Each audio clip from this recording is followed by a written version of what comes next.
I wrote the book in 1966, and the film was made in 73. And here we are 30 years later, and I think it's every bit as powerful, if not more so, than it was when I first did it. I'm gonna name my last album "The Spook" that sat by the door. You know what I mean? When I finished my situation with our partnership at Atlantic, and for anybody that ain't seen that book, seen that movie or read the book, it's about a gang member from Chicago who presented himself in a way he never caught no cases. He had a clean cut look, and he infiltrated the CIA. Yep. And he became educated and basically he used their agenda, which was to have a token nigga in the CIA for political reasons. You know, we gonna speak blunt, fuck it. He used it against him. And I think that in terms of hip hop, you think of the message that they embrace, I feel parallel with, like, you know what I mean, the power structure. I don't mean the culture of hip hop, but the power structure of music. They got prescribed personas they expect from us. You know what I'm saying? So I feel like the way he used their intention against him was one of my underlying strategies. I wouldn't give a damn if nobody white ever read my book. If they do, I want them to pay for it and get my royalties. And if they get something out of it, I say, fine. But my audience is not white.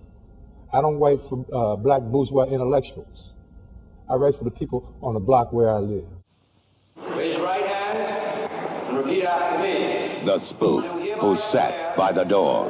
The controversial best-selling novel now becomes a shocking screen reality. The story of the first black agent in the CIA. Whoever they select will be the best-known spy since 007. Their first mistake was letting him in. And let me congratulate you on being the first Negro officer in the Central Intelligence Agency. Their worst mistake was letting him out. You really want to mess with Whitey? I can show you how. For 5 years, he was their token Negro. Freeman, you people must serve. For 5 years, he kept his cool. Man, you just don't belong. I think you'd be happier with a mop in your hands. Like your mama. And in return, they taught him how to spy. How to fight.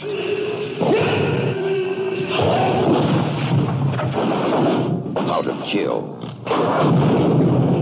For 5 years, he was the spook who sat by the door. And then he turned gangs of ghetto kids into a highly trained guerrilla army. We live off the land. We match technology with spontaneity and improvisation. Men against machines, brains against computers. Now, if you don't think it can work, you check out Algeria, Kenya, Korea, and Iran. Can you dig it? He turned a summer riot into a revolution. This is not about hate white folks. It's about loving freedom enough to die or kill for it if necessary. He turned the American dream into a nightmare. Yesterday, a novel. Today, a movie. The Spook who sat by the door. And the mayor's office is now air-conditioned, courtesy of the Black Freedom Fighters of Chicago. I want people to think. And out of thought, concerned action. You don't act first and then think. You think first and then act. That's why we were given brains. That's why we don't act instinctively. And when we do, we're wrong. Whichever way they go, I want them to think about what I've had to say. I'm not trying to recruit anybody. I'm not trying to proselytize. I'm not trying to convince anybody. I want to shake up the mind. I want people to look at that movie and go out of there thinking. And I think I've accomplished that purpose.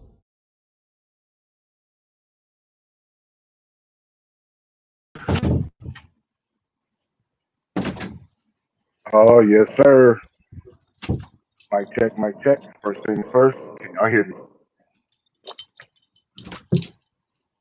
Mic check, mic check.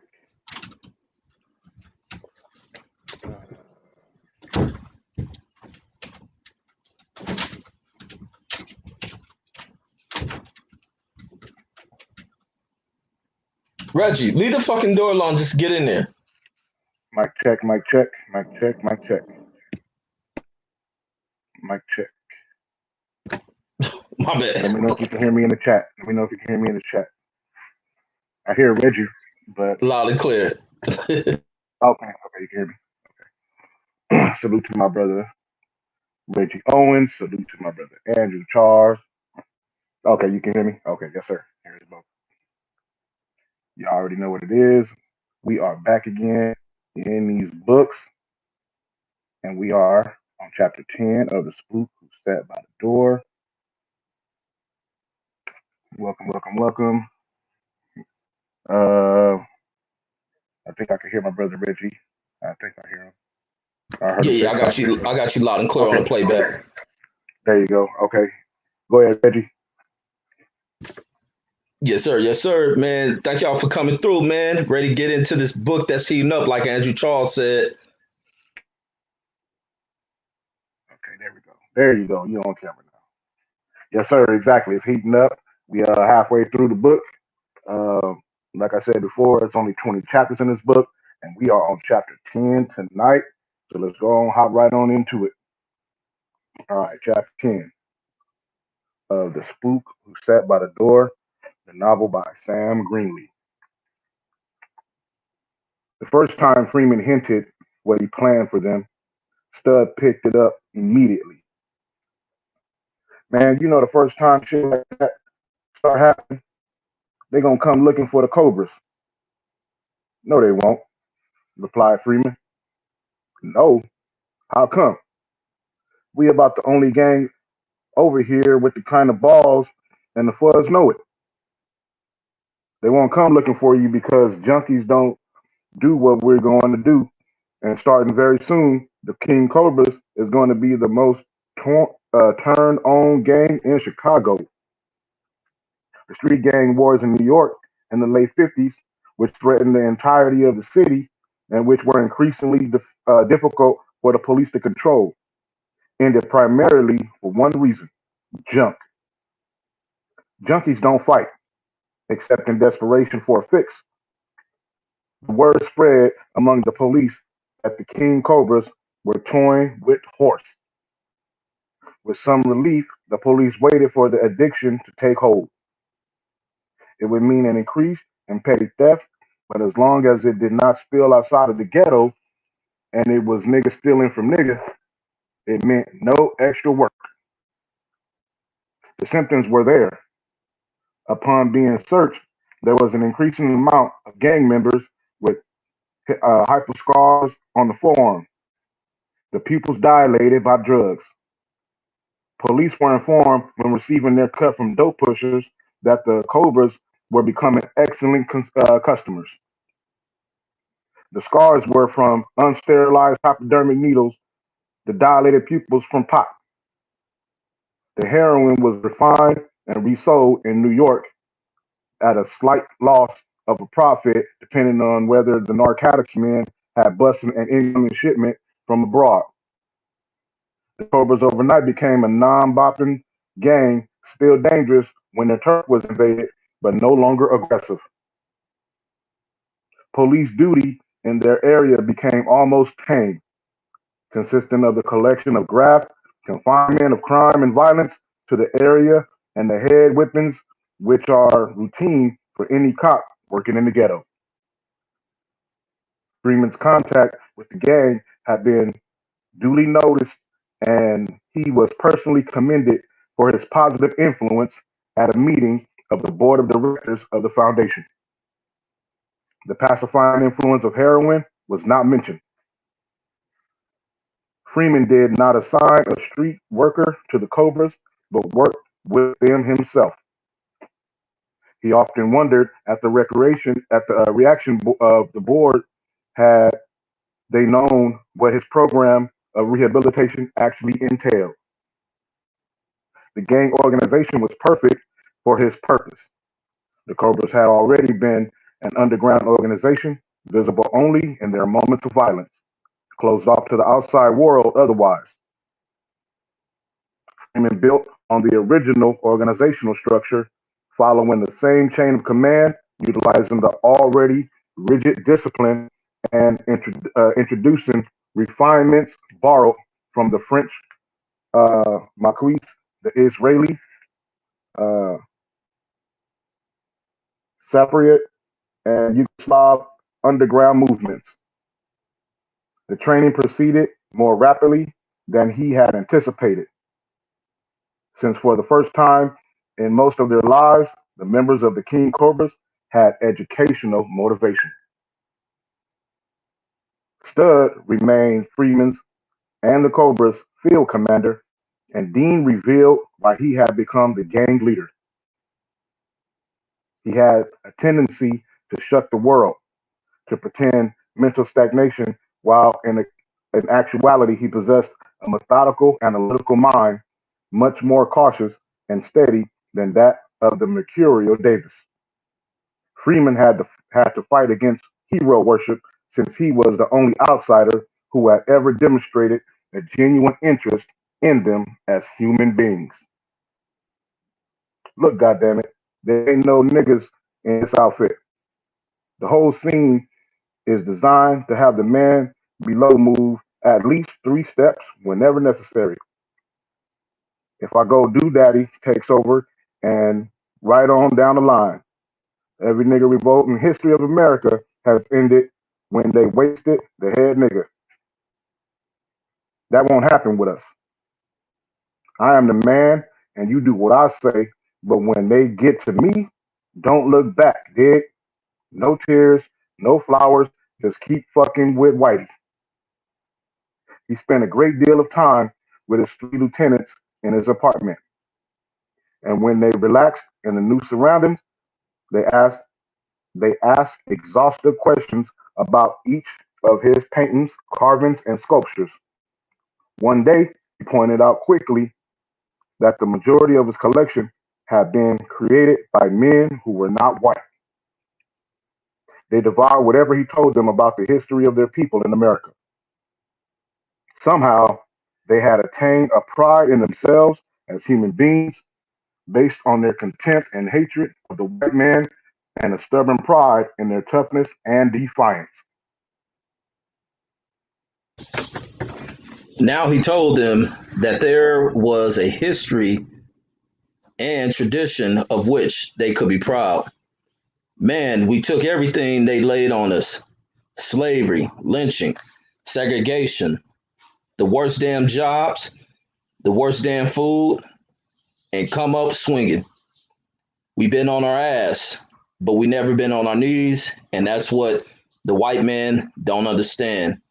He thinks it's the same thing. He told them about their history, where in Africa their ancestors had lived, the cultural heritage the white man had destroyed, forbidding them their language, their music, their sculpture, carving, and painting, their dancing, and giving them nothing in return. No, not even their jive white man's religion. Less than 1/6 of the freedmen upon emancipation had been allowed to become Christians, and they justified slavery on the basis of converting the heathen. He told them of their heroes and heroines, of the countless slave revolts: Nat Turner, Denmark Vesey, Sojourner Truth, countless other names they had not been taught in the propaganda that passes for American history. He remembered his own introduction to the history of the Negro in America by a proud black teacher of music, who, in defiance of the rules, devoted time to teach them some pride in themselves and their people, who taught them to distrust the image the white man thrust at them in the movies, on the radio, and in their history texts. He remembered how he had to descend to the bowels of the library in East Lansing, passing the books written by the name American historian in his research for the truth about his people.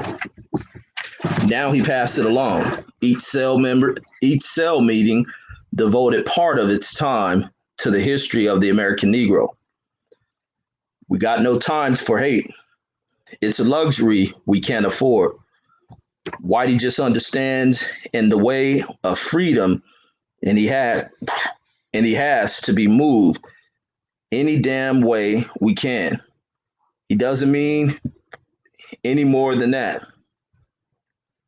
All the time he spoke to them of their mission, he was aware of the inconsistencies in his arguments, the humor, the horror, and what they intended, the hell they would create for their people in the struggle for their freedom. He wondered how long this will last, how long before he began believing each word as if the word of God. Would it be when he finally had the power of life and death, when the resources of the city and perhaps the nation were devoted to finding and destroying him? How long before he saw himself as a black messiah? Freeman knew from the personnel records at CIA that an agent became burnt out when he no longer had an identity as a distinct personality. After the erosion of the years of cover, constantly becoming someone different, finally wore away what he actually was until he no longer knew what he was.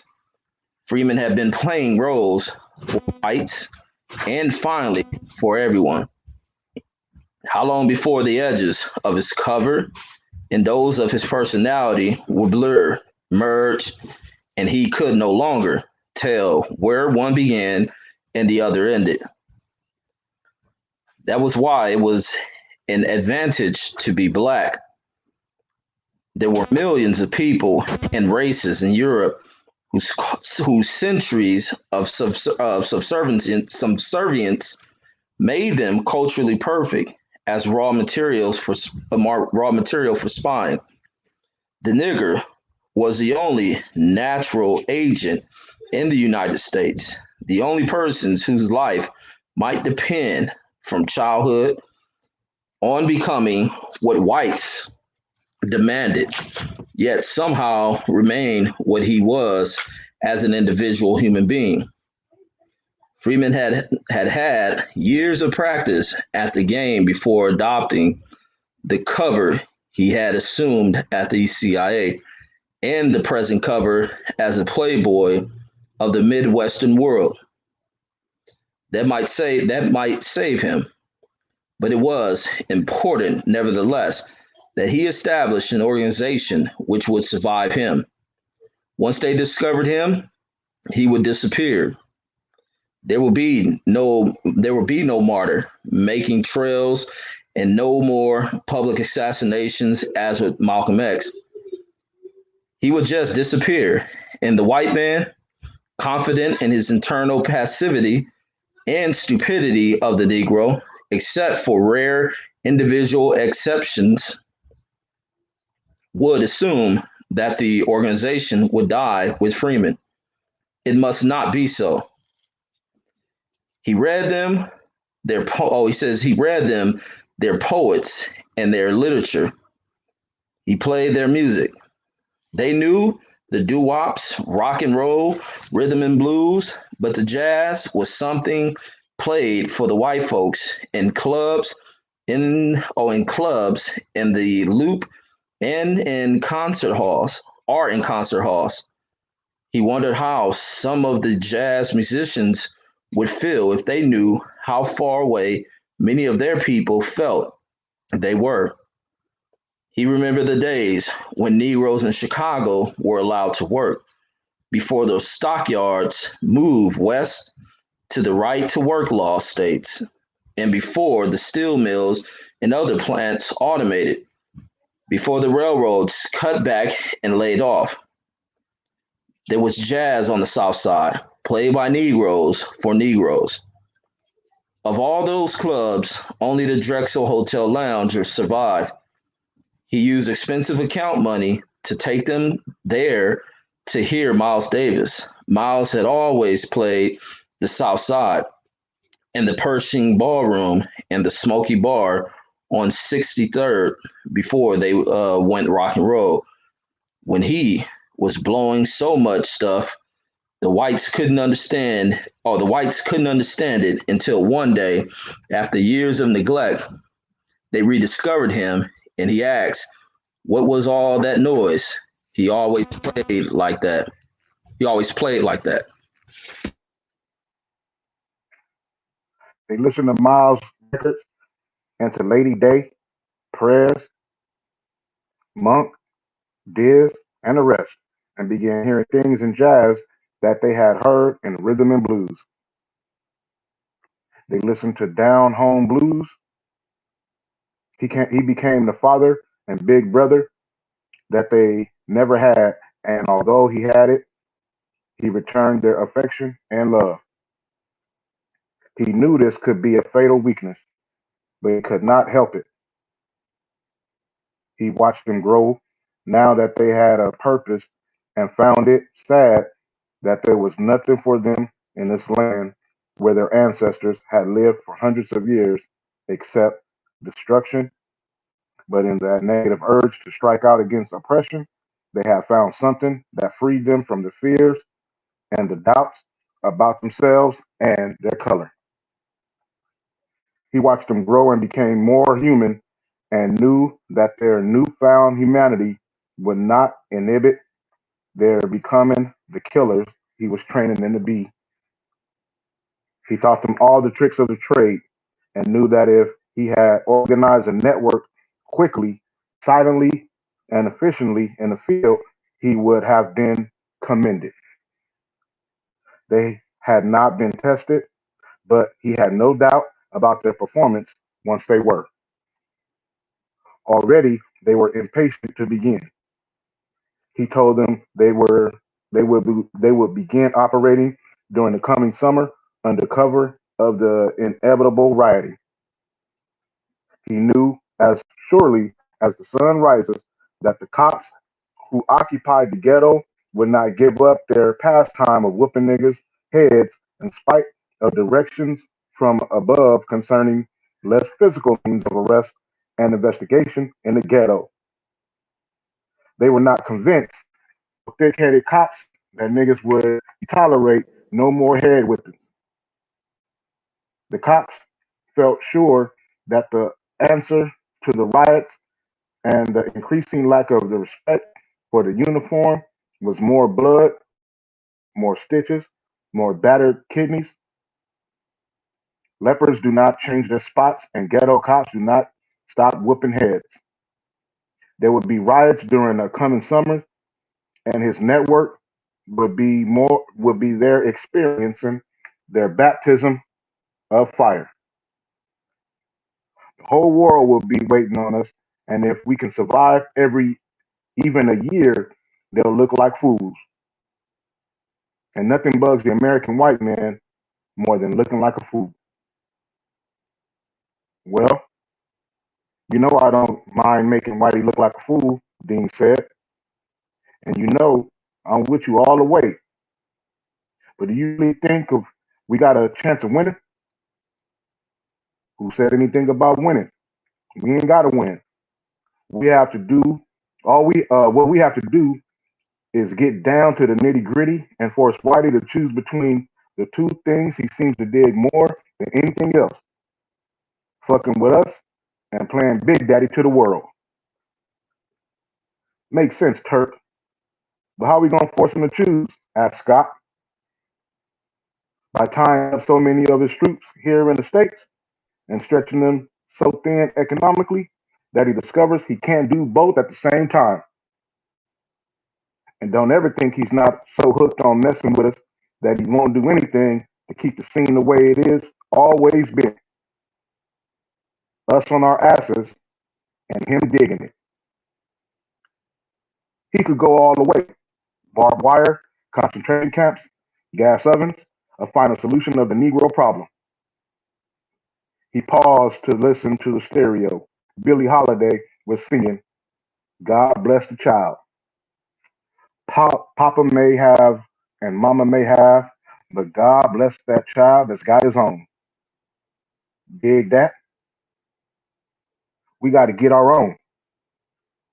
But before we got to get that black nigga pride working for us, we put it away like sharecroppers put away their best, most precious things. You know how the people are who come from the South, down inside that big trunk with the big lock, wrapped up inside tissue paper and cotton batting, and maybe nowadays in foam rubber and saran wrap. They got at least one thing they brought along from down south, one thing that they couldn't leave behind, that they cherish above all else. It's too precious to even take out even now and then to look at and feel, but they know it's there. Well, that nigga pride is like that. We wrap it up and put it away inside that trunk, inside a cedar chest, wrapped up in paper and cotton, mothballs, with a big lock on the outside, waiting for a day when we need it. We got to get inside that trunk and get it out, find out if it's empty. White folks been trying to rob that trunk for centuries, and maybe they did, and we didn't know it, or it shriveled up and disappeared out of disuse. But if we can find it and use it, if we can get that black pride going for us, then nothing is going to stop us until we free. Nothing and nobody. Don't have to kill us or free us. 25 million of us. It's going on long enough. Now the times to say no more, baby. It stops right here. They got very short memories about what they've been doing to us in slavery. And if you don't believe we've had it, we've had we've had it made from the first time they brought us over, crammed into these boats. Ask white. Remember all those plantation movies? You can see them every night on television nowadays. Stud David straightened, tilted, an imaginary planter's hat to the correct angle on his head, puffed on a long imaginary Syrah. Boy, I say they boy, David said, waving expansively towards the seated cobras, speaking in a parody of a southern culture drawl of the Hollywood bourbon aristocrat. Scott, the comedian of the three, took his cue and, leaping to his feet, approached Stud in a sidewise shuffle. Now who that? Say who that? When I say who that, why, Lord? If it ain't Mister Beauregard, come home from the why. Says, bless me, it's George, my faithful old slave retainer. But George, he said, Beauregard, Davis, choking with emotion, you're free now. You're not a slave anymore. Free? That bad, massa. I'm going to need a doctor. No, George, it means you're not my slave anymore. You can leave the plantation, go anywhere you wish. But I don't want to leave, Mr. Beauregard. But I can't pay you, George. The carpetbaggers have ruined me. Well, now, don't worry none about paying me. Why, I wouldn't rightly know what to do with money. I just want to stay right here with you. Mr. Beauregard, he turned and shuffled off. The others were weak with laughter. You don't think it wasn't like that? Read your history books. But somewhere we scare them. Think about it. Everyone they tried to work those fields in the hot sun dropped like flies. And then they started bringing us over from Africa. It didn't matter it didn't matter how many of us died as long as we lasted through the crop because they figured on an endless supply.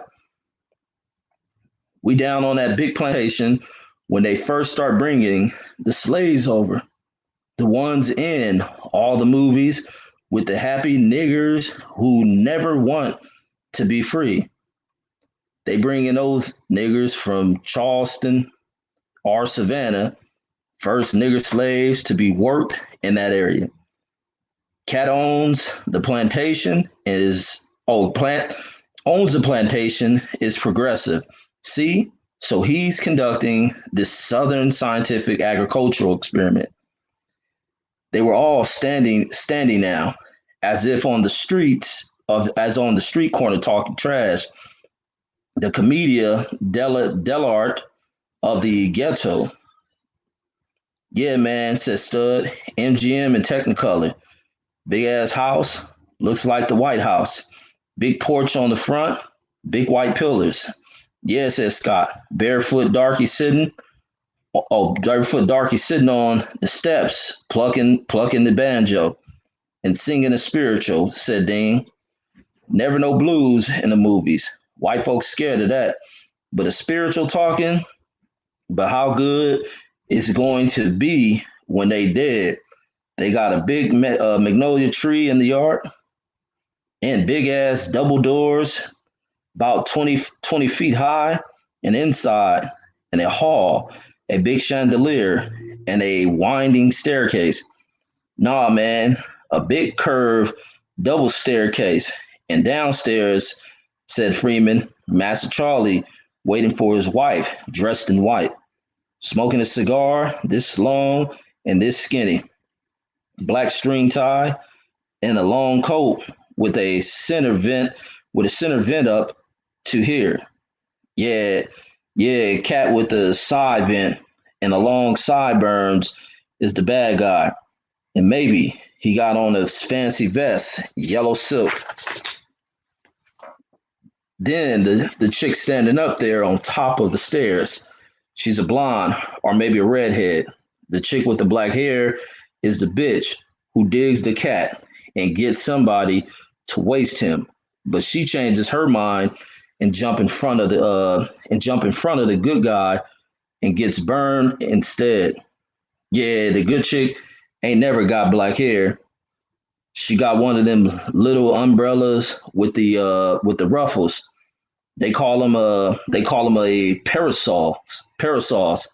Yeah, little ass parasols and the floppy hat with the big ribbon down to her ass, wide skirts, and she's all pink maybe. Pink dress, pink parasol, pink cheeks, pretty little pink toe chick. She come down the stairs like she floating. And the head nigger hands the cat with the big brim hat. Yeah, nigger.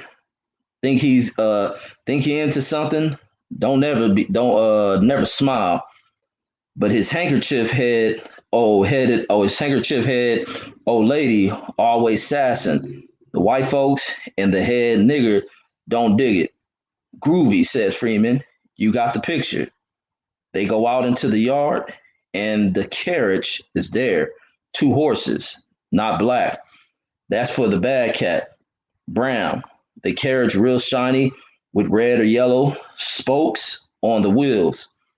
Nigger with the straw hat in his hand holding the horses. They going out into the cotton fields to see how many niggers died since the sun come up. You know, property inventory. They get out into them Technicolor fields, and the niggers ain't dead. They singing, baby, singing and laughing, and them white folks don't know if they're laughing at them, said Freeman.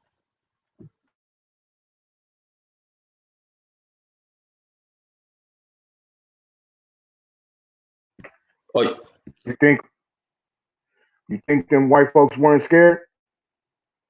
You think that didn't flip them out there in them fields where everybody else been dropping like flies, niggas swinging and singing it? You think they didn't want to stop that song? That they still don't have to stop that song? Well, baby, we're gonna sing and nobody's gonna shut us up. We're gonna sing a freedom song loud enough for the whole world to hear. We're gonna open up that trunk and get out that black pride. He was silent, lost in his thoughts. They watched him cross the room and mix a drink. You cats don't listen into spirituals anymore. They taught they taught you to be ashamed, but that message is there. Go down, Moses, and set my people free. What people you think they was talking about? Man, it's all there if you listen. You can't find your history in the white man's books. If you want to know your history, listen to your music. Remember that spade poetry I read you last week? He recited, why do we wait so long on the marble steps, blood falling from our open wounds? And why do our black faces search the empty sky? Is there something we have forgotten, something we have lost wandering in strange lands? Freeman paused and looked at him. Yeah, we lost something. We lost our freedom. And we forgot something too. We forgot how to fight. He looked at each of them in turn. Waste the Comanches. The Comanches? What do you mean, Turk? Asked Dean. I've been holding you back too long. It's time to find out what you can do. You've been complaining about the Comanches and saying that you don't have balls anymore. Invading your turf, messing with chicks, calling you junkies and punks. You don't do something the fuzz get to you don't do something the fuzz gotta get suspicious. No way you could get that tame so fast. Stud, you set it up. You ain't supposed to be on nothing except some heavy pot anyway. So we figured it'd be your scene. Put out the word you want to rumble. Daddy was supervised. Stud's field commander. Insist on no heats, just fist if you can get it. But that's not so important. Try not to kill anybody if you can help it. And don't forget what I taught you. Okay, split. I got to get ready for a date. They filled out his apartment excited and already discussing plans for the fight. The Cobras and the Comanches met in a vacant lot flanking the elevated railroad tracks of the Santa Fe Railroad. The fight lasted less than 20 minutes. There was less than 10 Comanches still standing, willing and able to fight by the time Stud recalled his fighters with a single shrill whistle of command. Stud reported to Freeman the following day. Was as easy as eating soul food, Turk. We wasted the cats so quick that they still trying to figure out what happened. But I didn't get no kicks, just running things. Daddy better for that kind of scene. You just bugged, Stud, because you couldn't get with it? You'll have plenty of fighting pretty soon. Right now, cool it. Anybody hurt? Nah, we cool it.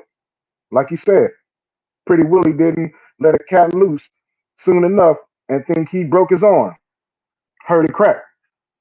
Man, that judo shit you teach us, as good as a blade. Pretty Willie, huh? Yeah, you know how he get when he in the fight. He had the baddest cat in the Cobras, except for me. When he really mean, you got to kill him to stop him. You know, I think the reason he's so evil because he's so light. I really think that cat want to be black as you get, as you can get. Always got the blackest chick he can find. Won't look at a light skinned chick. Before he joined the gang, and we started riding with him about being so light, you couldn't even talk about his color without a fight. He better now, but he still hung up. Okay, Stud, cool it. Tell cats I said they did a good job. Freeman turned and walked down the street thinking about Pretty Willie DeWolf. Pretty Willie was a problem Freeman had to solve because he was potentially one of the leaders of the underground, one who might be trusted to command an underground unit in another city himself. The gang had helped in bringing it right down front, teasing him about the color of his skin, joking that he thought himself better than the rest because he was so pretty. If Freeman could find some way to get him over that psychological hurdle, Willie would be a field officer as valuable as Stud Davis. He had to find the key. Pretty Willie had improved, as had all the members of the gang recruited into Freeman's underground. But there was still too much of the brooding about his lack of pigment to trust him to lead others. Freeman saw him as a potential leader of his top cell, his elite guard commander, second in command to Stud Davis. Sugar Hips was an undeveloped natural mathematician, a genius with figures. In any except a ghetto school, his genius would have been recognized and nurtured. And what overcrowded classrooms where the sheer job of maintaining discipline precluded any except the most dedicated of teachers teaching. Sugar Hips Scott was a nuisance. He was far too far ahead of the other students. Did his problems too quickly and was bored with the level of mathematics with which he was forced to deal. He had dropped out of school at 16 in disgust. He went through the geometry, algebra, and calculus texts that Freeman got for him from the University of Chicago Library with a speed and alacrity. Dang, I'm jacking that word up. Alacrity that amused Freeman and all others of the Cobra. There was not a day when Freeman did not curse the talent and intelligence within the Cobras that had been stifled. And for the simple reason, he thought time and again that they are black. Scott had his logistics officers, Davis, his battle commander, Dean, his second in command, Pretty Willie Du Bois could be his best fighting commander if he could just find the key to free him from his hangups about his color. Within a week of the Rumble, Freeman thought that he had discovered that key. "We need a propagandist," said Freeman. "I hear Pretty Willie can write." They nodded in agreement. "You want to see him now, Turk?" asked Dean. "Yeah, where can I find him?" Probably in his pad in Hyde Park. "I know where it is. I'll see you later." He drove to Willie's pad. It was a basement apartment located in a half-court building. He walked down the short flight of steps and knocked on the door. "Who is it?" "Turk." Willie opened the door. He was barefoot and wearing only a pair of tight gabardine slacks. "Come on in, Turk." Freeman walked into the apartment. There was a long, narrow living room, a small bedroom with a kitchen, and a bath in the rear. A tall redhead with close-cropped hair sat cross-legged on a blanket-covered mattress on the floor, smoking a reefer. She had no clothes on.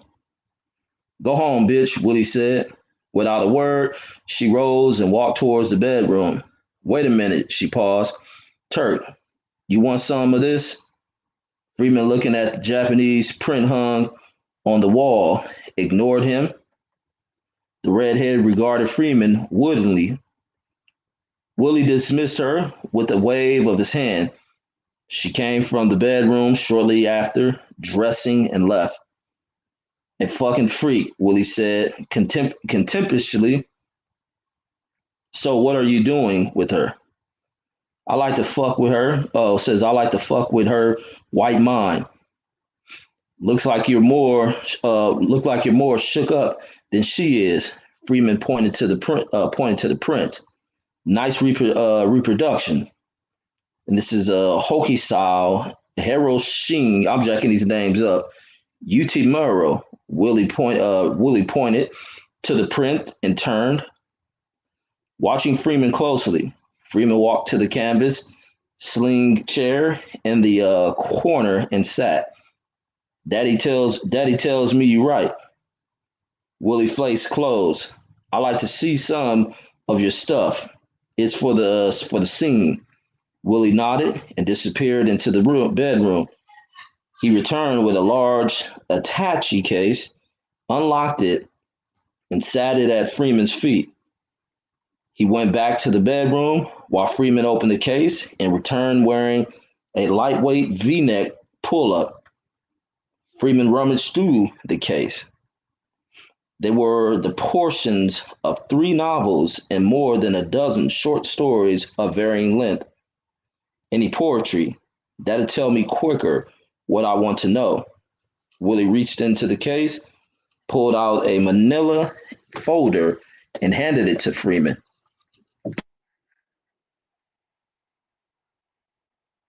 He reclined on the mattress on the floor and watched Freeman silently. We need propagandists, explained Freeman as he opened the folder. Willie regarded him with more interest. Freeman leafed through several of the poems. He looked up at Willie. You always write in the blues rhythm? Right now, yeah. I've been trying to capture the way Southside Spades talk, but for a long time it didn't work. Then I figure out they talk in the way they sing. So I've been doing a lot of blues things. Most of that stuff I wrote singing. Willie pointed out to a guitar case leaning in the corner. When I get an idea, I switch on the tape recorder and mess around with it until it sounds right. Then I play it back, write it down, and rework it on paper. My dialogue is much better than that before I start doing it. I can hear those blues rhythms now when I'm hanging out on the block. Funny, I never thought of it. I never thought of it that way before. Spade singing when they talk. Whitey says that we're nonverbal. Nowadays, they're teaching us English as a foreign language. That's his hang up. You want some coffee, Willie Rose? Long as it's not instant, I don't drink that shit. Come on in the kitchen. Freeman followed him into the kitchen and sat reading the poetry at the kitchen table while Willie busied himself brewing the coffee. He read one poem written as if a Negro on relief was speaking to a white social worker. Anti-poverty blues, he read out loud. I sit here in my soul hole forgotten, like a can of black caviar on my ghetto grocery shelf. Freeman nodded. Read some of the other poems. Glance through some short stories. Okay, baby, he said. You're the propagandist. Keep stuff like this ironic, understated, blues things written for black folks. No shit about white devils. Don't give Whitey any stature by screaming what a big drag he is. Put him down and you build him up. The put on is what we want. Keep things simple, few in number, and then work out varieties on those, like in the blues. Use blues rhythms, the poetry, doggerel, anything catchy that people will remember and pass along. We want to plug it into the ghetto grapevine. You understand the kind of thing we need? Willie returned to the kitchen table with 2 mugs of steaming black coffee. Yeah, he said. Yeah, beautiful. I have some ideas already. I can let you see something next week. Okay? Groovy. Top secret. Top security, though. Willie nodded, smiling to himself, thinking things over. Who else would be good at this kind of thing? Freeman asked. Ted. Tan Dan and Charlie? Set up your own cell. You're in charge. Let Hips know what kind of equipment you need. Mimi machines, typewriters, paper, ink, office supplies. Keep your operation simple and lightweight. We can move quickly and easily. Use a two-car garage on Indiana Avenue as your headquarters and scout around for alternative sites in case you have to run. Work out a budget and get the money from Hips. Get as much of the stuff hot as you can and buy the rest through a dummy so it can't be traced back to you by the fuzz. You know the routine. We'll need leaflets, handbills, homemade bumper stickers, and scripts for propaganda broadcasts. We'll use cheap transitor tape recorders for that. I want you to work out a complete propaganda program with major themes, priority target groups, and including counter propaganda for what you anticipate Whitey will say about us once we begin operating. First thing he'll do is cry red. Right. But don't spend too much time denying we're communists. Our people will know better, and we really don't care what white people think. Also, I want you to work out an international propaganda program for distribution of overseas publications in Europe, Africa, and Asia. They're not likely to get our side from the free white press. How about artwork, cartoons, stuff like that? Excellent. Who do we have? Lots of cats can draw. No trouble there. Songs too. You have the idea. Anything to get our message across. But remember that a lot of this stuff will be done after we've gone underground and are being hunted. The more you can do now, the easier later. I can work up a rough outline of the whole program in about 2 weeks, okay?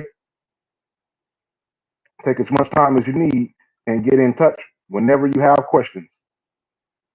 Willie reached over and turned on the transitor radio, which stood on the kitchen table.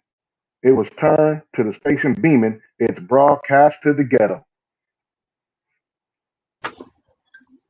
They sat silent a while, listening to Donnie Ward singing "Walk On By." Do most of the Cobras know about your Hyde Park scene, Willie? Sure, they seem to dig. I'm living right in the middle of Whitey, particularly since what we've been planning. Daddy and Spud come by all the time, sometimes together, sometimes alone. We lollygag, maybe turn on or cook up some soul food. We had some red beans and rice last week, was out of sight. He gestured with his hands. This is my cover.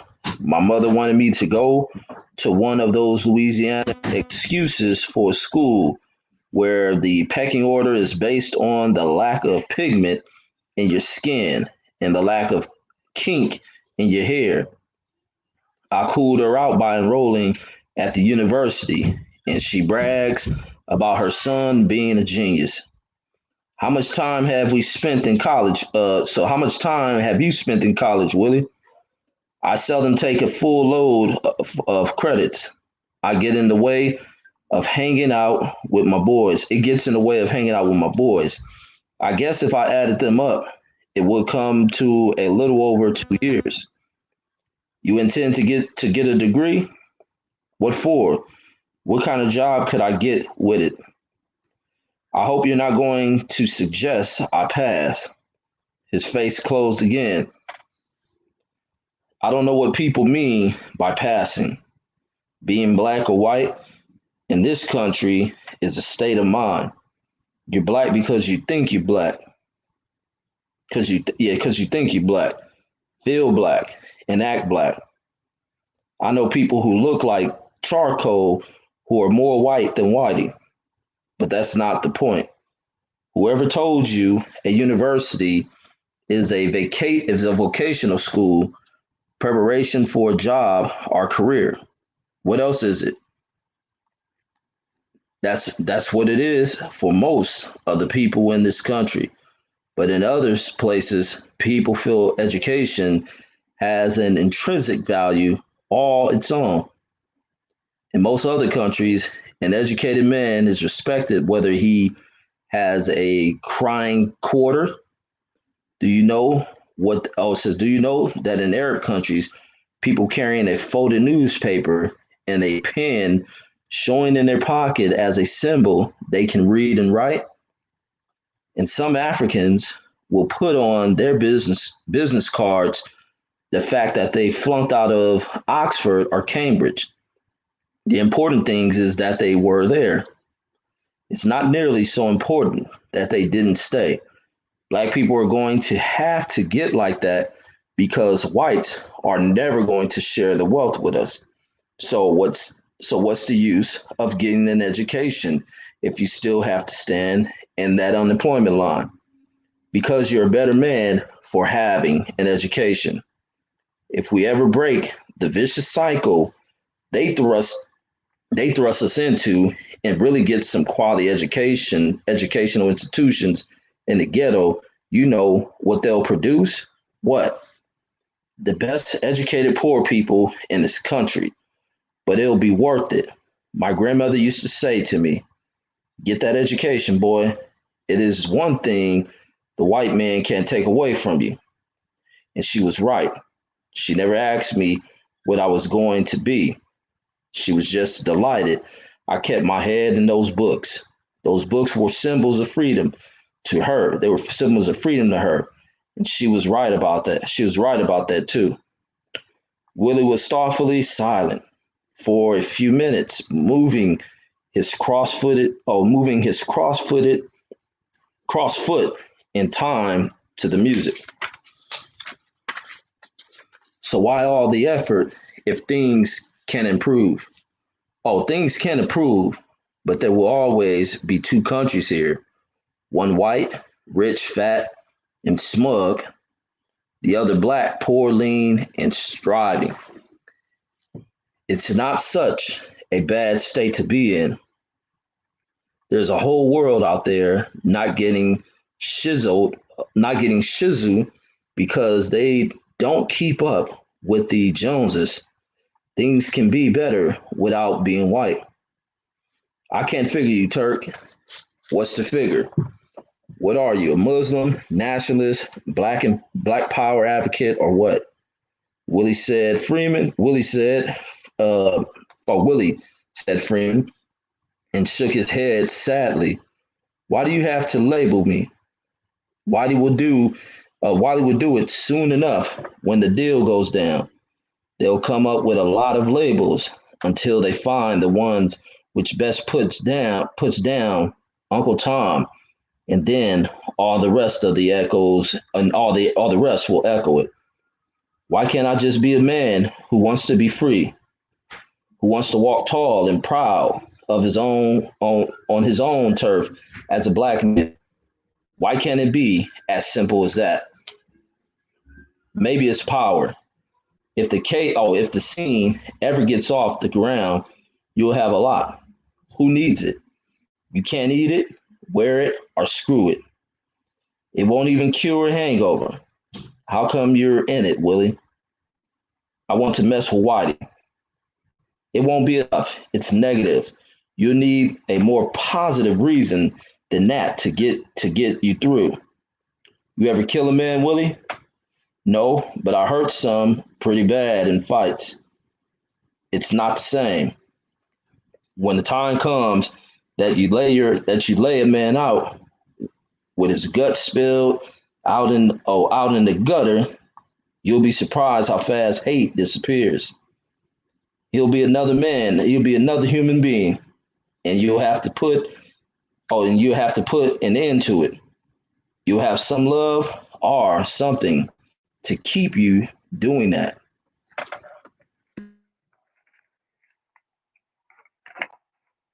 Unless you find out you enjoy it. And I don't think you will. You better think about that. Some of the cats will enjoy it. Stud will. What do you mean? He a killer. He doesn't know it yet, but he is.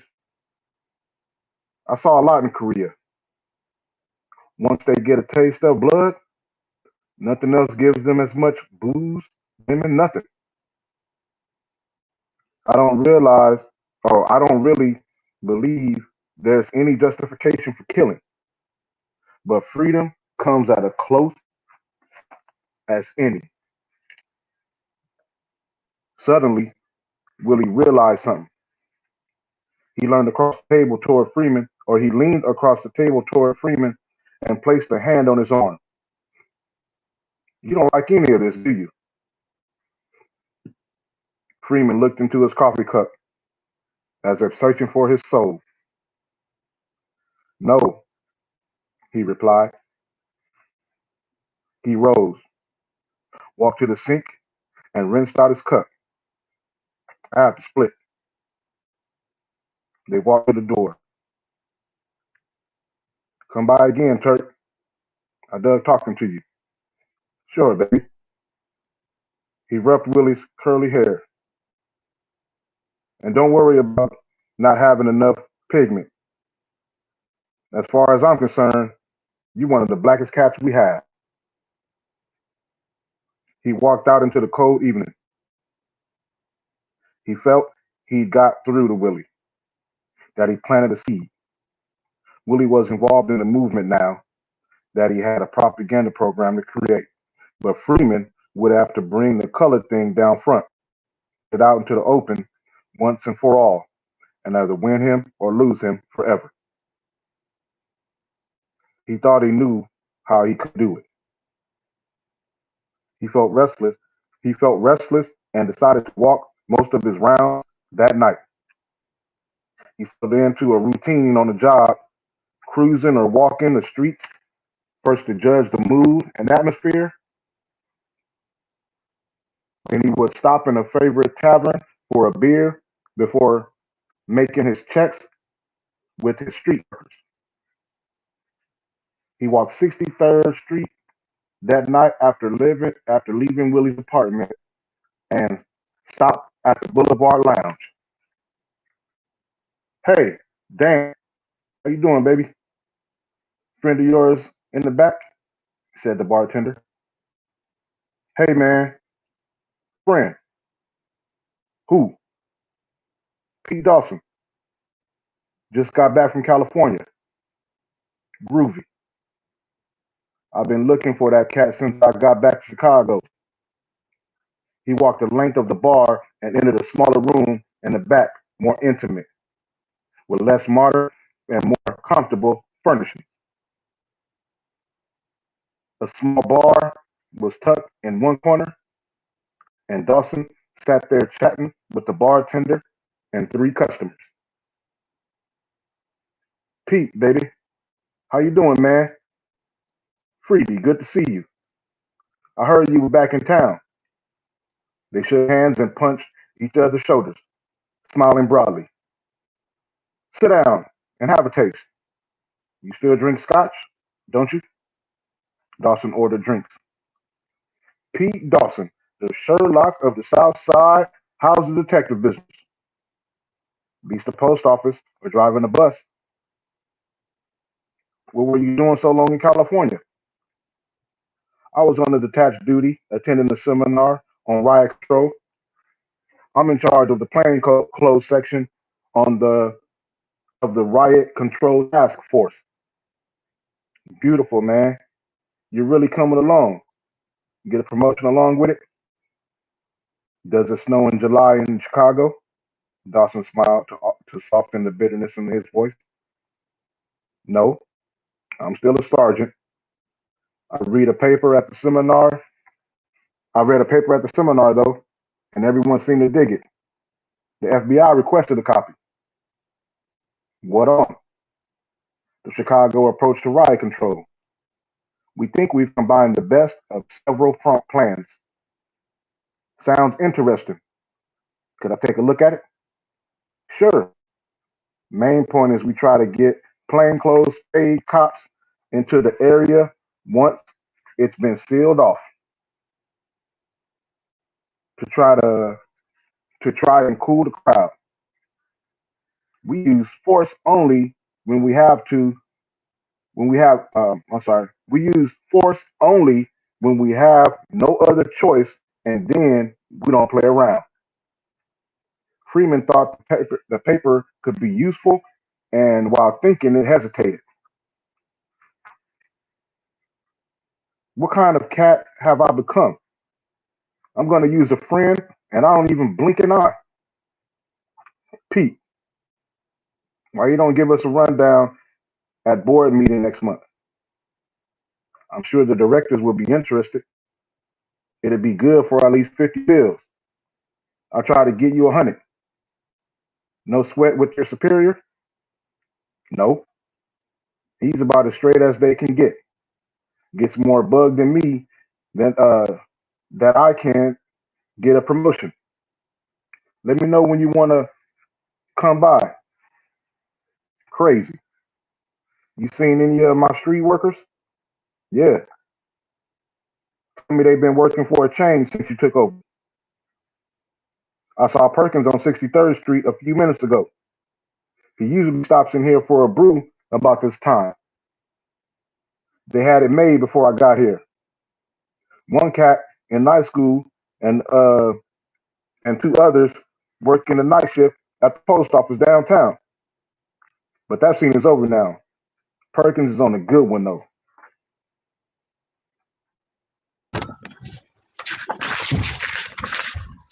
How does it feel to be back in Chicago? Place looks different. No, looks the same as when we were kids and you were an Apache and I was a Cobra. Good to be home. Yeah, Chicago gets into your blood. Yeah, like leukemia. Dawson laughed and switched the pistol on his belt to a more comfortable position. The Cobras and the Apaches. Man, we we had us some rumbles, didn't we? I still got the scars from that time I got shot. They smiled together, remembering. Ever seen any other cats? Every now and then, a lot of them in the slam and Juliet. I had to bust some. Dawson looked soberly into his glass, drained it, and motioned for another. Man, that's not an easy thing to do. Bust a friend. Freeman tried to change the subject. Think there'll be a riot this summer? Ain't there always? We kept them small so far, but you can never tell. When do you think they might break loose and where? Who can tell? A good time will be when I'm on vacation catching fish in Michigan. You know they wouldn't do it while you're gone. They're going to give you a chance to be a hero. You know the only spade heroes on this police force are dead. That's what I mean, baby. I'll be there when they make the posthumous citation. Thanks, old buddy. You so good to me, and I'll take care of your old lady too after you're gone. Which one? The one looks like 20. Oh, the one that looks like 20 miles of bad road, and the only one you got. You know the chicks always did prefer me to you. Prefer you going the other way. They smiled they smiled at one another. Freebie, good to have you back. Man, we can really swing together again. Like really, baby. Says like really, baby. I better get to work. Cool it, man. I left the bar thinking how much fun he could have now that Dawson was back in Chicago. He also wondered how to recruit him. Chapter 12. It had been a harsh winter with sub-zero temperatures, a regular thing. There would be an occasional respite while the big, soft snow covered the city, and for a short time covered the grim and dirt and ugliness of Chicago with a Virginia whiteness. But within hours after the last flake fell, the Virginia snow would be a greasy, dirt grime, whore-like snow, and then the temperatures would drop, and film the streets with mirror-like glaze, turning the city snow into something that crunched underfoot like an old cereal in a new box labeled super and all new. There was nothing super or all new about Chicago, and it is not a place where people who concern themselves with the weather, winter or summer. The winds will whip in from the lake, bearing airborne razors of ice that slice the flesh. There were regular gray skies and little sun. The sky seemed to sit just above the Tribune towers, and it would sometimes descend to the city street when the warm air masses moved up across the plains from the Gulf of Mexico to turn the city into a fog-bound, slushy swamp full of muddy, splattered people who groped their way in the dense muck, mere and moody, low-sitting clouds like Mobius in search of a guide to nowhere.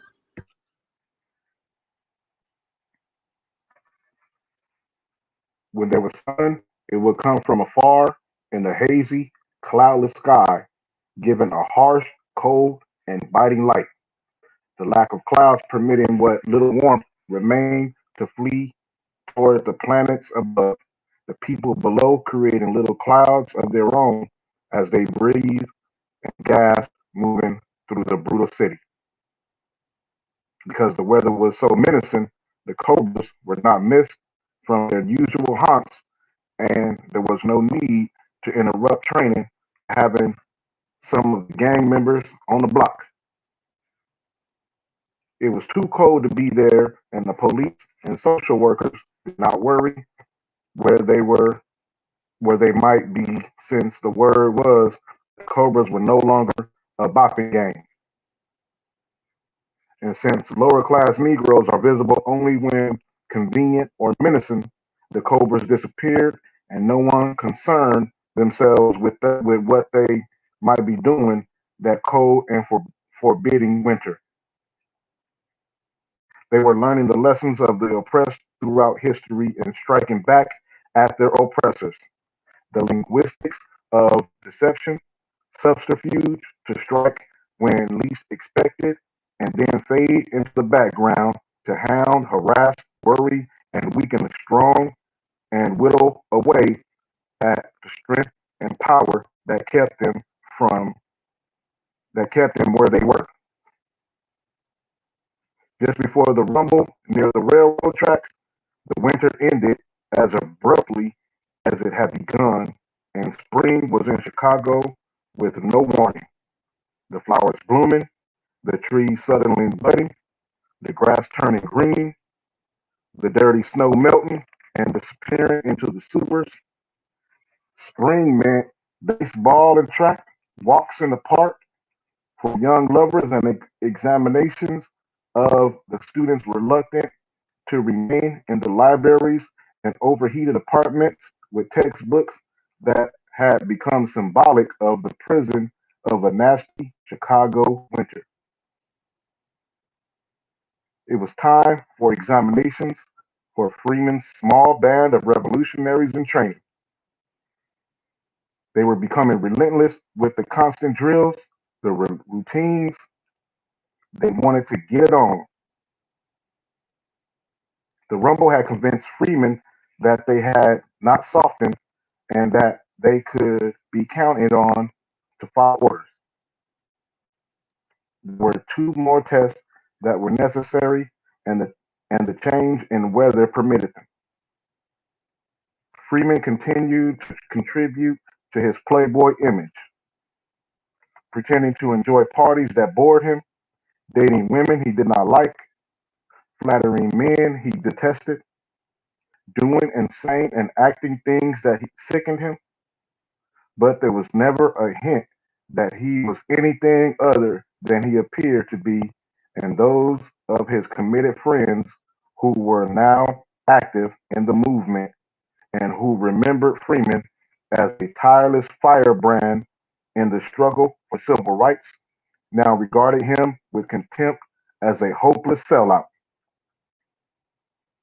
They stopped asking him to attend meetings, contribute to their campaigns, man their pocket lines, or join their marches. They were his barometer, and he judged his performance by their personal reaction to him. The women thought him an eligible bachelor, if a bit of a chaser. The men thought him harmless and appreciated that he did not try to steal their women.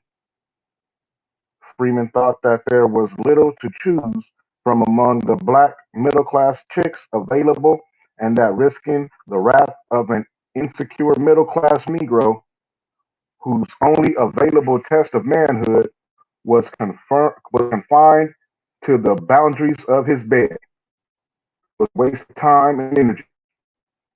Like Willie Loman, but for different reasons, it was important that Freeman be well liked, and he was. He made speeches in white suburbs concerning juvenile delinquency in the ghetto as the executive director of his foundation. He knew that his speeches were intended for entertainment rather than enlightenment, and he spiced them with the white man's statistics concerning Negro crime. He did not point out that the Negro crime was largely confined to the ghetto, because he knew those nice white people wanted to feel threatened by the nasty Negroes in the ghettos they never need see, except in the picture magazines, on television, or behind the mop, broom, or tray. He was urbane, witty, and fake informative. His Lotus was known over most of the South Side, and although he had to put on its hardtop so as to much the hair or wigs of his dates, he enjoyed it very much as any part of the cover. He cultivated the police and politicians and the members of his board of directors. Freeman was constantly pointed out as an example of what a Negro could accomplish if he tried hard enough. He was considered an example of a Negro progress, of no one concerned himself with the increasing unemployment in the ghetto, the fact that Negroes continue to fall behind in the national economic statistics. Freeman was a good slave. Freeman was a good salve for the non-existent conscience of the white man. The vacuum the editorials spoke of as having been aroused by the Negro Revolt. Freeman told them what they wanted to hear and was just argumentative enough in cocktail parties to have whites refer to him as militant but responsible. Freeman was the best Tom in town. His cover was as good as it ever figured to be, and will probably not be blown before he could get his program underway. It was time to begin. He gathered his lieutenants at his apartment, plus a few other members of the Cobras, including Pretty Willie Du Bois. This summer is the scene, but we need a few things first. Most of all, bread. We've been building up the war chest with what we've been stealing, plus whatever we make peddling shit in New York. But we don't have near enough sugar hips. How we stand?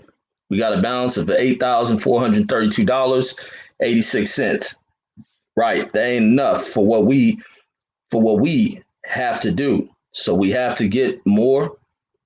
We take it from Whitey, and we get it from where he keeps it. Freeman's spread plans on his cocktail table.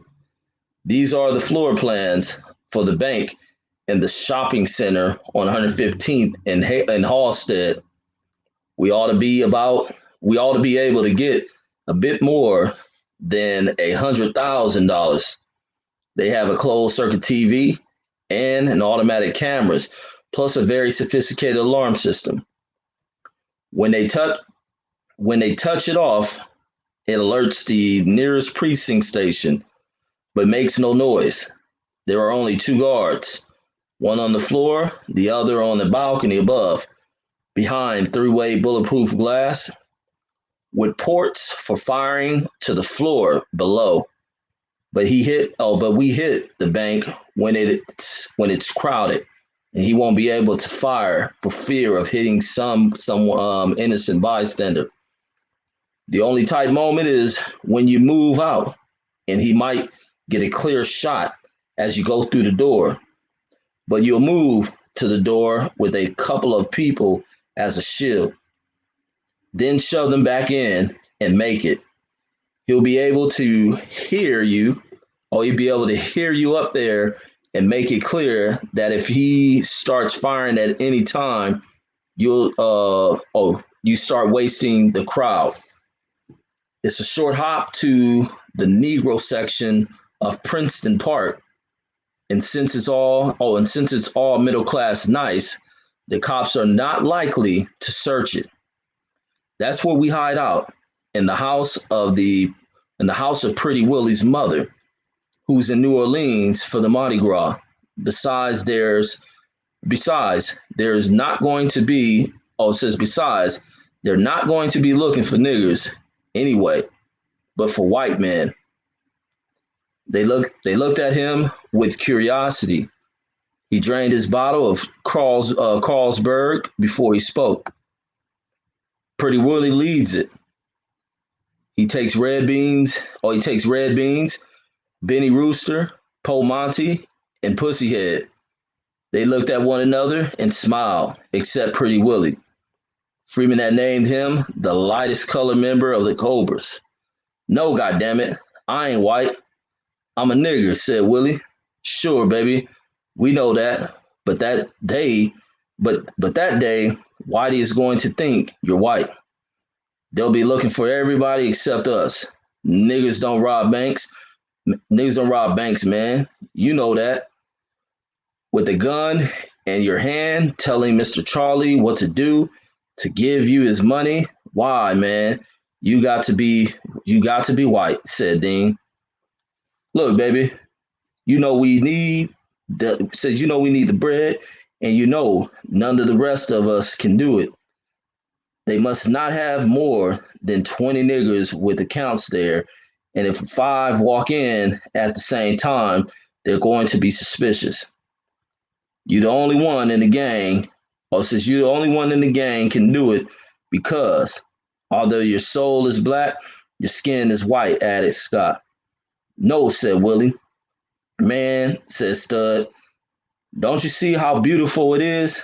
I mean, you're turning him around. We all know you're a nigger, and so does Whitey when you on the block with your skinny brim hat hanging out with the cats. He never treats you any different than the rest of us, 'cause you ain't black. Hell no, he gives you a harder time. Now you got a chance to turn it around. No, Dean spoke up. Turk, give us a chance to talk about it. Willie, you don't have to do it if you don't want to. He looked at Freeman for confirmation. Freeman nodded. And nobody, oh, it says, and nobody's going to put you down if you don't. He swept the room with hard eyes. We all know you hung up. He says you hung up about not being black, just like some hung up because they is like some up is hung up because they black. They is black. So come on down to the pool room and we talk about it a little. You don't want to do it, you don't do it. And we do it, oh, it says, and we do it some other way. Okay, Turk. Freeman nodded again. Crazy. Let's split. Stud, you go to your old lady because you might get bugged, and want to get physical, and there ain't going to be no shit like that, dig? Sides, I ain't sure you could wipe Pretty Willie anyway. Or sure you can whip Pretty Willie anyway. They all laugh and relax, including Willie and Stud. They were both good enough to not have to worry about the difference. They finished the beer, took the bottles into the kitchen, and filed out. 3 days later, Freeman received a call from Dean. Turk, it's all right. Pretty Willie do it. Funny thing, he kind of happy about it now. Never seen the cat smile so much. Okay, come on by tonight. We'll end. Oh, says we need about 2 weeks to get it down pat, and it will have to be before the weather turns good. The worse, the better. And let me see. Oh wait, is it on you? Yeah, it's on me. Okay. It only took them 10 days of coaching to get the details right. But a warm air mass moved up from the Gulf and turned Chicago into a muddy, messy swamp of slush and snow that would freeze at night in the grotesque shapes that had been molded by tires during the day.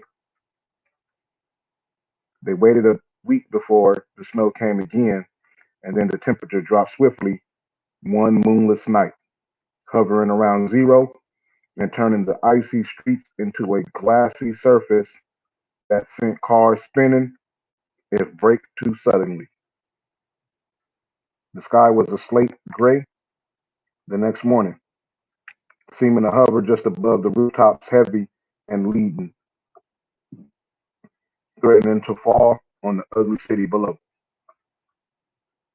They left for the shopping center at noon by separate routes, and by the time the temperature had risen and a fine wind-blown snow slanted to cover the city streets, Freeman drove a Mini Minor with Scandinavian ice tires on the front wheels. The front wheel driving gripping the ice firmly. It was modified to serve as a delivery truck for a small dry cleaners whose owner ate lunch at home and napped afterward.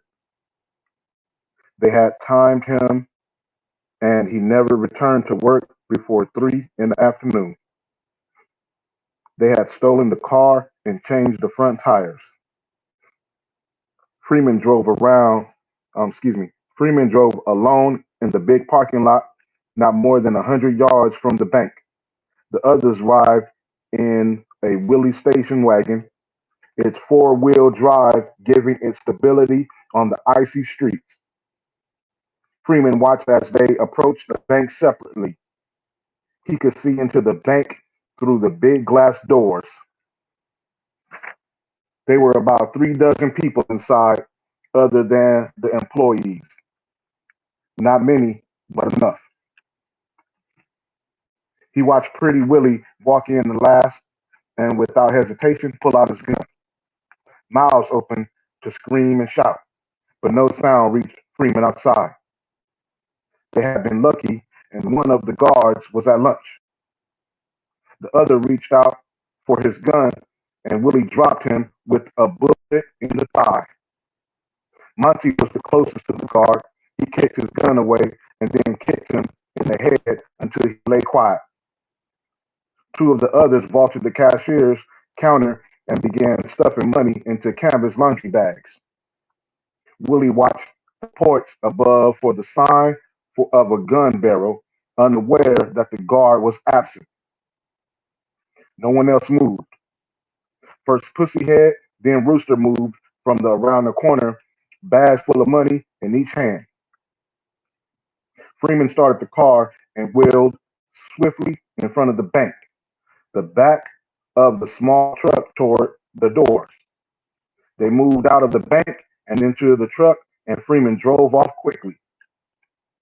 Dean, across the street and using the hood of Willie's wagon as a gun rest, fired a deer rifle with scope sights high into the glass doors, pinning the occupants to the door or to the floor. He entered the truck and got into the truck, following the Mini north on Houston. Freeman drove to 95th and turned east, coming to rest in front of Willie's house after zigzagging to it from 5 blocks away. They moved swiftly into the house with the money, and he drove away and left the car in a residential neighborhood and was picked up by Stud Davis in another car. They had left the stolen Mini in a white neighborhood. In 15 minutes, Freeman was home sipping 12-year-old scotch, waiting for the bathtub to fill with very hot water. Later that evening, he watched the news on television and heard the announcer describe the daring daylight robbery of the bank. They were all listed as Caucasian in the police description of the bandits. Freeman smiled. A nigga with a gun in a bank with a lot of money had to be white because niggas snatched purses and rode drunks. Any cop could tell you that. They just didn't rob banks. Freeman now had an army and a treasury. He needed an arsenal, and he knew where he could get that. Then he could start messing with white folks. Spring came early, as if in apology for the fierce winter.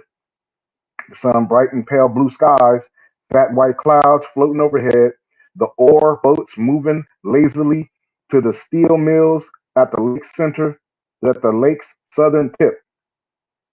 The buds burst, the city turned green, and the grim did not seem so noticeable. The noise of the L not so annoying, the stench of the fumes from the buses not so poisonous. For a few days in spring and fall, Chicago seemed almost fit for human habitation. Baseballs, footballs, basketballs filled the air in the ghetto, the spherical symbols of a possible escape from the ghetto cage. The junkie stood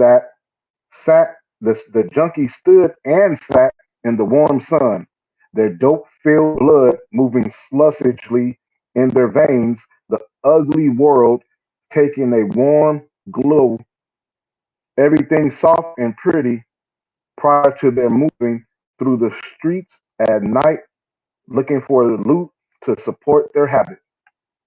The wine-ups drank their sweet wine beneath the L tracks, their hoarse voices rising with laughter as the sweet alcohol filled them.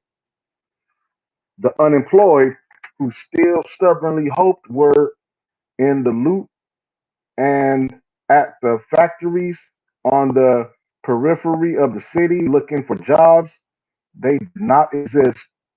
Their more realistic black brothers stood and joked in front of the pool room, sat in front of countless TV sets and countless bars, or drank beer from quart bottles in the paper bags. The squad cars moved slowly through the ghettos, stopping here and there to collect their grafts. Hordes arose, dressed and moved into the unfamiliar sunlight towards a restaurant and late afternoon breakfast. Whites moved through the ghettos like maggots on a carcass. Cops, social workers, school teachers, bill collectors, the supervisors and collectors of the syndicate, the owners of taverns, furniture stores, currency exchange, television stores, the ghetto moved into the streets from the hovels where they had huddled during the winter, where they would stay until the Chicago code forced them to return to their small, smelly rooms for another winter. They moved through Washington Park on a cool, moonless night towards the big National Guard armory that stood on Cottage Grove Avenue on the park side. Freeman led two strike teams of five each.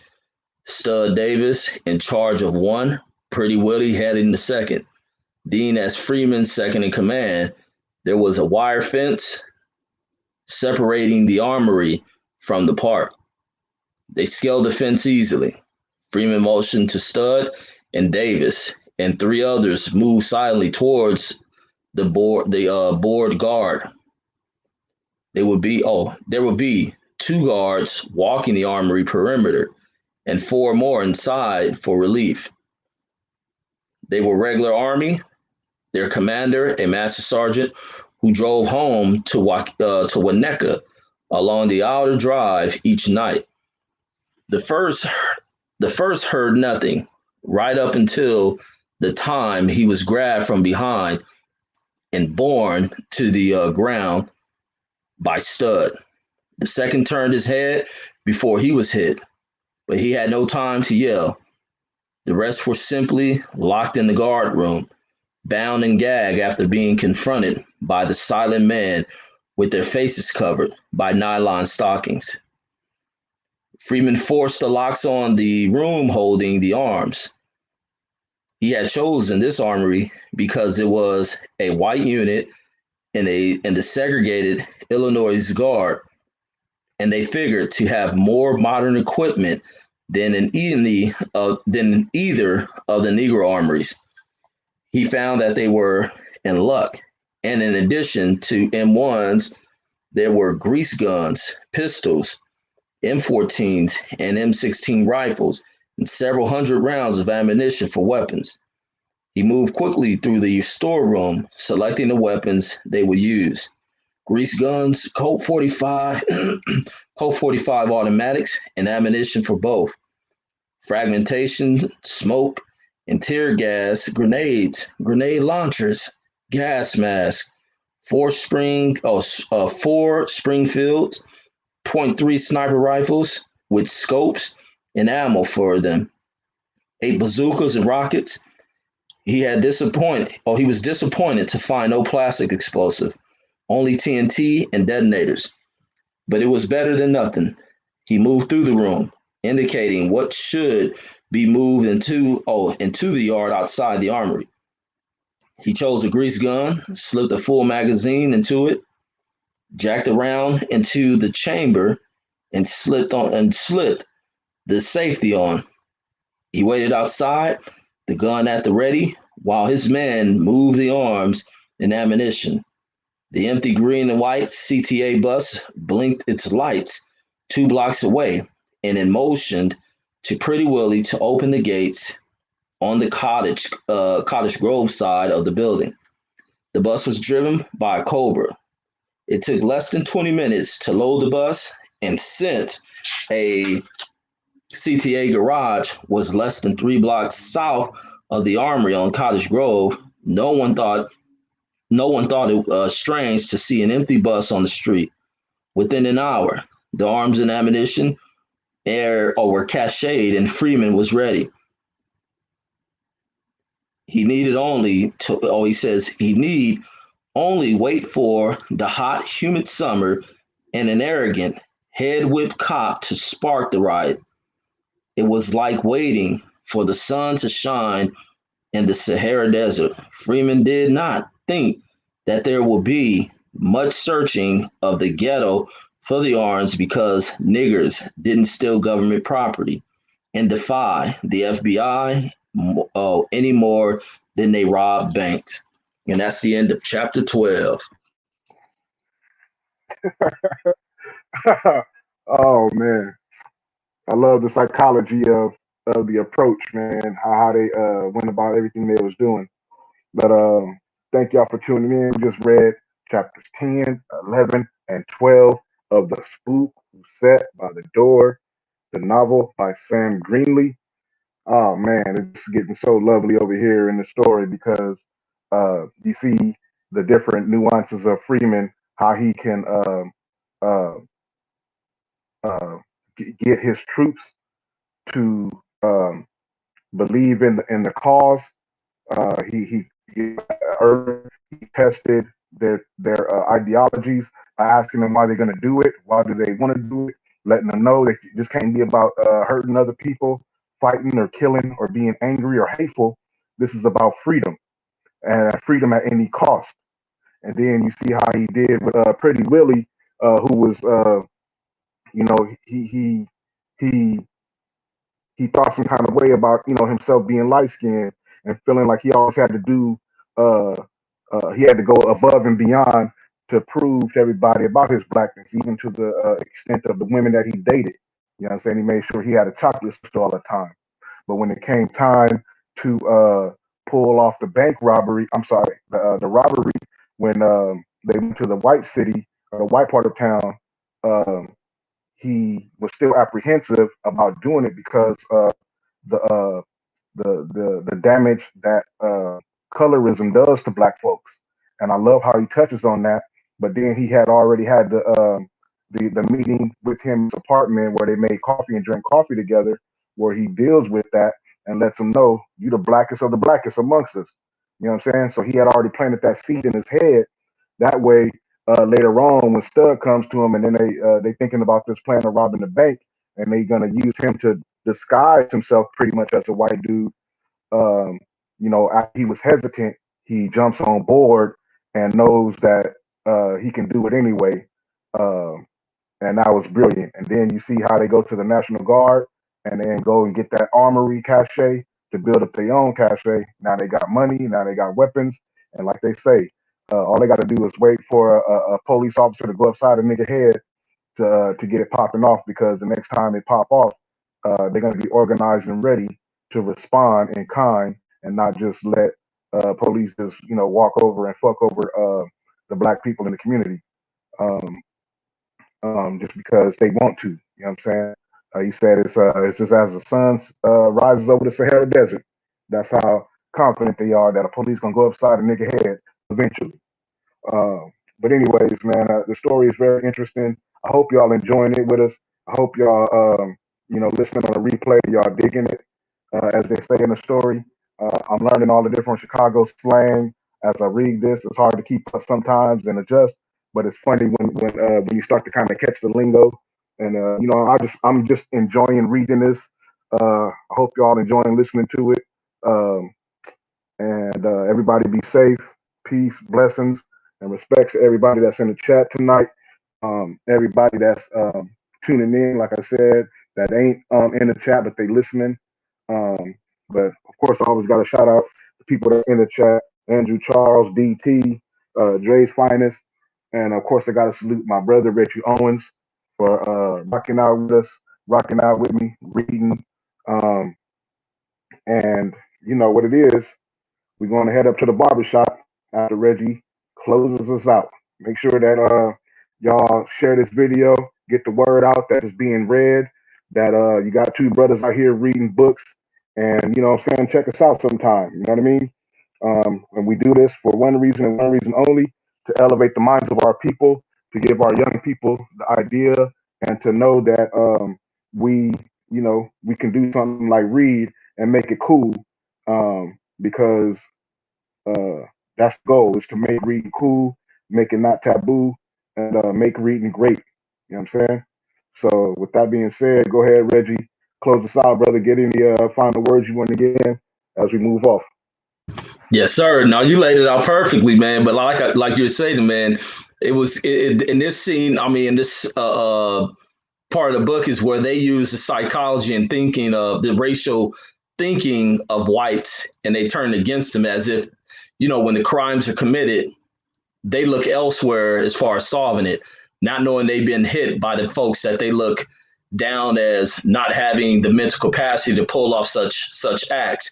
And they've been hit in the big way: bank rob, military armory rob, and they're not they're kind of clueless of what's about to hit them and what's out there by this particular segment of society that they tend to attack. And it's almost like he said, it's almost like that train is always going to arrive on time. So the stage is set, the time should occur always when that train arrives. But that's my thoughts on it, man. Great book. Yes, sir. I agree, man. All that. You know what I'm saying? And man, y'all already know what it is. I see y'all brothers still in here, bro. Still rocking with us, Dre's Finest. He say, man, I gotta learn how to put the chats up, man. Oh, just click on them. Just click on the names. Okay, let me see. Boom. Oh, okay. My boy Andrew Charles. See, they in this story, man. It's so dope. He turned Willie's insecurity into his advantage. Exactly, Andrew Charles. He turned his insecurity to his advantage and stayed like, you the only one that can do this. Who else for the job? Who better for the job? You know what I'm saying? Andrew Charles says, great read. I appreciate you both, Tank and Reg. Yes, sir, brother. We appreciate y'all tuning in with us every time, all the time. You know what I'm saying? Brother Jay's Finest says, I love it, fam. I love how they believe and trust in Freeman. The robbery went smoothly. Facts. They do. They believe in the man. And and that's the other thing. In these 3 chapters, we see that Freeman has kept up his own cover of being the social worker director. You know what I'm saying? So moving around, they think he just some old the Uncle Tom. You know what I mean? The negative stereotype, not the true Uncle Tom. But they think he's some kind of Uncle Tom sellout ass dude. But really, he playing a role to make it. He blending in and going to these parties and hanging out with people that he normally wouldn't do it with. But he got to keep up, his nigga appearance. You know what I'm saying? And make it look like he's a little docile, easily controlled, mindless zombie like the rest of people. Meanwhile, he's over here training up and organizing his people in the community. And Dre's Finest says, to the family in the chat, much love. Indeed that. You know what I'm saying? And with that being said, let's go ahead over to the barbershop, show Fred some love, you know what I mean? And peace, blessings, and respects. All love to all of y'all. And go ahead, and here we go. We're going to close out with the video and let the people know that's viewing on the replay what it is that we read. Give them some visuals to work with. All right, y'all. Peace.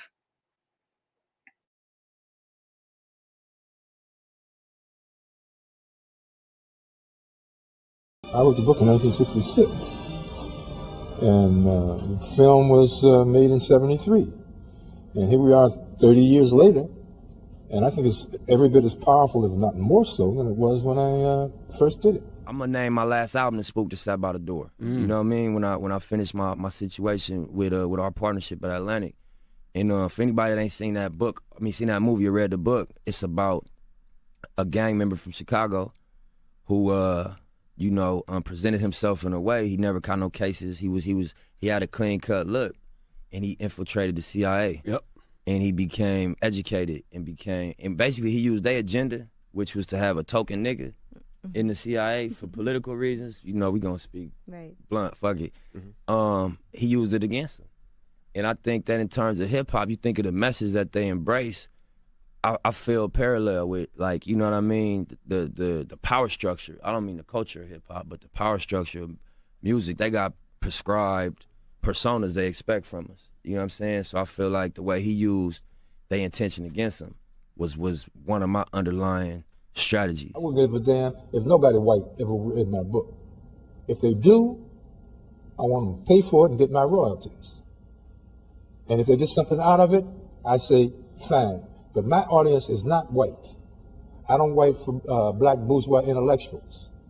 I write for the people on the block where I live. Raise your right hand and repeat after me. The Spook Who Sat by the Door, the controversial best-selling novel, now becomes a shocking screen reality. The story of the first black agent in the CIA. Whoever they select will be the best-known spy since 007. Their first mistake was letting him in. And let me congratulate you on being the first Negro officer in the Central Intelligence Agency.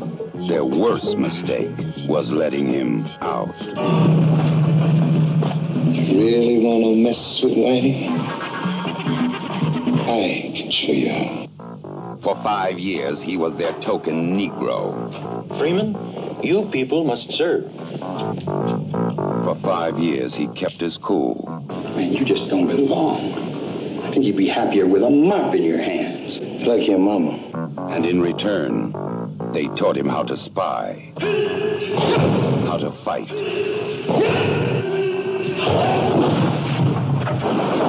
how to kill. For 5 years, he was the spook who sat by the door. And then he turned gangs of ghetto kids into a highly trained guerrilla army. We live off the land. We match technology with spontaneity and improvisation.